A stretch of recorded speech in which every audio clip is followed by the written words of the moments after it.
अस्सलाम वालेकुम everyone, welcome back to my channel. I hope कि आप सब ठीक होंगे। हमारे घर में है सबकी तबीयत ख़राब, पहले हुई थी बच्चों की और अब जो बाकी बड़े रह गए हैं उनकी भी तबीयत ख़राब है, सबको फ्लू है, इसलिए मेरी आवाज़ भी है थोड़ी सी चेंज। ये वीडियो शूट की थी मैंने काफ़ी दिन पहले और आज मैं इसको एडिट कर रही हूँ फाइनली। हम गए थे राशा खाना और पता नहीं हमें क्या सूझी कि हम लोग चले गए और सिर्फ चले नहीं गए, वहाँ पर जाकर हमने खाना भी ऑर्डर कर लिया। अंदर से इसका व्यू कुछ इस तरह से था, लेकिन जो वेजिटेरियन है वो इधर बिल्कुल भी ना जाए क्योंकि अंदर से थोड़ी सी स्मेल आ रही थी। ये पका रहे थे खाने कुछ देसी तरीक़ों के साथ। पहले तो हमें लगा कि यहाँ आकर हमने कर ली है बहुत बड़ी गलती, लेकिन जब खाना आया और खाना हमने खाया तो अल्हम्दुलिल्लाह खाना अच्छा था, इसलिए फिर हमारी गलती जो थी वो कवर हो गई। खाने में हमने ऑर्डर किया था इनका स्पेशल चपली कबाब, बारबेक्यू प्लेटर और चिकन हांडी। है रेट्स इनके नॉर्मल थे, ना इतने ज़्यादा थे और ना ही इतने कम थे। और अगर की जाए स्कोर्स की बात तो हम इनको देंगे 6 आउट ऑफ 10। यहाँ से खाना वगैरह खा के तो हम निकल आए थे सब्ज़ी मंडी। ये है दुबई की सब्ज़ी मंडी और जहाँ पर लेने आए हैं हम पाकिस्तानी मैंगोज़। वैसे तो जहाँ भी जाओ वहाँ पे एसी होते हैं और गर्मी फील नहीं होती, लेकिन ये वाहिद ऐसी जगह थी कि जहाँ पर हम गए और हमें फुल पाकिस्तान वाली गर्मी महसूस हुई।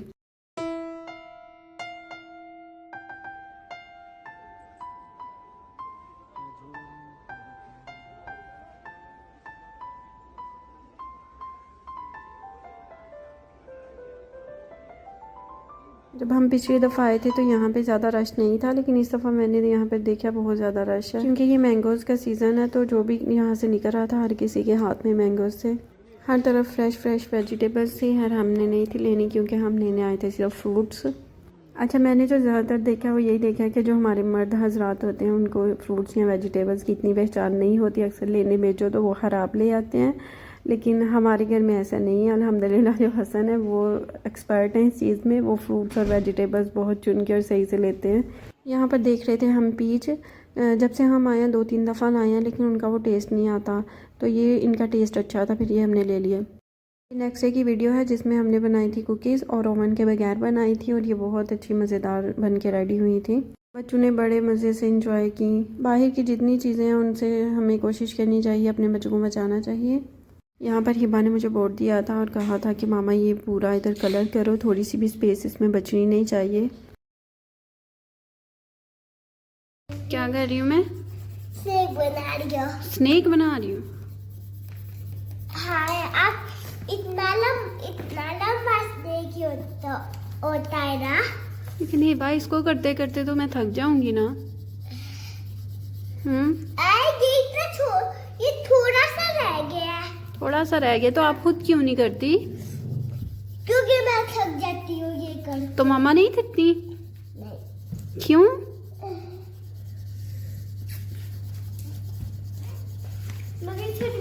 सही है, okay, it's done. Okay Hiba, करो। ओके, ये लो, हो गया। मूव कर दे ना। क्यों? क्योंकि मैं इसकी छोटी छोटी लाइन में से कलर कर रही हूँ। ओके। पहले इसने 1-2 घंटा अपना लगा के तो वो सारा कलर किया और उसके बाद जो रह गया था थोड़ा सा वो मेरे से करवाया और सारा देखने के बाद कि ये क्या बनता है कलर करके उसको दोबारा से रिमूव किया और इसके बाद फिर ये इधर से बनाने लगी थी खुद ही कुछ। मैं इसको बोर्ड और पेन वगैरह दे देती हूँ और कभी कभार नोटबुक्स भी दे देती हूँ ताकि ये लिखती रहे और बिजी रहे और जितना टाइम हो सके ये स्क्रीन से दूर रह सके। इस तरह बच्चे बोर भी नहीं होते और स्क्रीन से भी दूर रहते हैं। और मैं तो इनको सारे टाइल्स दे देती हूँ, सारा दिन ये बिखेरे या जो भी करें, फिर साथ साथ उठाती भी रहती हैं, लेकिन कभी मैंने इनको इस बात से डांटा नहीं है। हम मदर्स को ना एक बात समझने की बहुत ज़रूरत है कि जितना भी हमारे बच्चे बिखेरते हैं हमें वो बाद में उठाना ही है। अगर वो ना भी बिखेरें फिर भी सफाई तो करनी है ना आपने, तो बच्चों को डांटे ना कभी भी। देखिए उनका ये जो बचपन है ये दोबारा नहीं आना, ये टाइम गुजर जाना है, ना दोबारा उन्होंने आपकी गोद में बैठना है, ना आपको तंग करना है, ना उन्होंने टाइल्स भी खेलने हैं। एक टाइम है उसके बाद उन्होंने खुद ही बड़े हो जाना है और आपको बिल्कुल भी तंग नहीं करना है। तो इसलिए जो उनका अभी ये टाइम है इसको उनको इंजॉय करने दें। और फिर मैं ईशाल को करवा रही थी होमवर्क और मैं साथ साथ उसको देख भी रही थी। अक्सर हम मदर्स जो हैं वो इरिटेट होती हैं जब बच्चे गोद में आके बैठे या हमें तंग कर रहे हों, लेकिन हम ये बात अगर समझें कि एक ऐसा टाइम आएगा जब हम ये चाहेंगे कि हमारे बच्चे हमारे पास आएँ, आके बैठें, हमारे साथ प्यार करें, उस टाइम पर हमारे बच्चे जो है वो खुद बिज़ी होंगे, कभी स्टडीज़ में, कभी किसी चीज़ में, तो वो टाइम दोबारा नहीं आता। इसलिए जो टाइम है उसको अच्छा से अच्छा बनाने की कोशिश करें। और यहाँ पे ये कटिंग बोर्ड पड़ा हुआ था काफ़ी टाइम से, जब से हम आए थे मैंने इसको ओपन नहीं था किया, तो मैंने सोचा आज इसको ओपन करके देखते हैं। जो पुरानी नाइफ़ है अभी वो बिल्कुल भी काम नहीं करती। जब हम आए थे इधर तो मैंने उनको यूज़ करना स्टार्ट किया था तो इतनी केयरफुली यूज़ करना पड़ता था क्योंकि वो हाथ पे कट लगा देती थी, हल्की सी भी इधर उधर हो गई। इतना हार्ड था, बड़ी मुश्किल से खुला और खुलते खुलते मेरे हाथ पे भी थोड़ा सा जख्म बन गया। ये कटिंग बोर्ड बहुत अच्छा लग रहा था। अच्छा, ये व्लॉग ना 2-3 दिनों का मिक्सचर है, 2-3 दिन की रूटीन मैंने इसमें शेयर की है। यहाँ पर हसन आए थे और उनको कोई काम था ओसिस मॉल में, और हम लोग ने खाना वगैरह खा लिया था। किचन भी मैं समेट चुकी थी, तो उन्होंने कहा कि आप लोगों ने घर क्या करना है, आप लोग भी चलो मेरे साथ, और बच्चों की थोड़ी सी आउटिंग हो जाएगी, जो काम है वो भी ख़त्म कर आएंगे। यहाँ पर पेट्स की बड़ी प्यारी प्यारी फ़ोटोज़ लगी हुई थी। आई थिंक यहाँ पे कोई पेट क्लीनिंग होगा।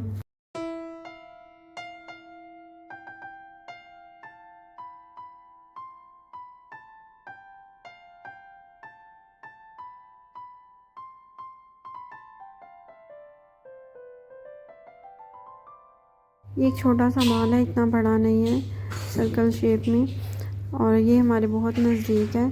यहाँ पे पाकिस्तानी ब्रांड भी हैं कपड़ों के। हर जब भी हमने शॉपिंग इस तरह करनी हो तो ईद पे भी हमने इधर से शॉपिंग की थी अपनी। निशात भी इधर है और जेलाट भी है इधर। हसन कर रहे थे अपना काम और मैं इशाल और हिबा के साथ यहाँ पे पहले हमने थोड़ी देर वेट किया उनके बाबा का, और उसके बाद इन्होंने कहा कि हम ऊपर चलते हैं, तो फिर बस हम लिफ्ट में आ गए थे।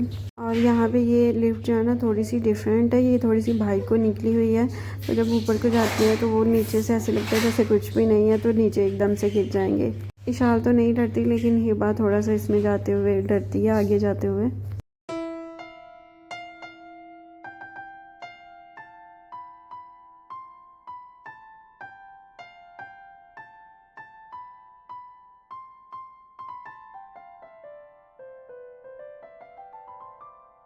हसन के जो भी काम थे वो हो गए थे ख़त्म, और हम आए हुए थे और कैरीफोर्ड पे हमारी नज़र पड़ी, और फिर हमें याद आ गया कि कुछ थोड़ा सा सामान है तो क्यों ना हम जाते हुए वो भी ले जाएं। यहाँ कैरीफोर्ड में ही एक तरफ छोटी सी शॉप बनी हुई थी, और ईशान हिबा पहले वहाँ पे रुक गई। वहाँ पे रुक के इन्होंने की चेन्स ली वहाँ से।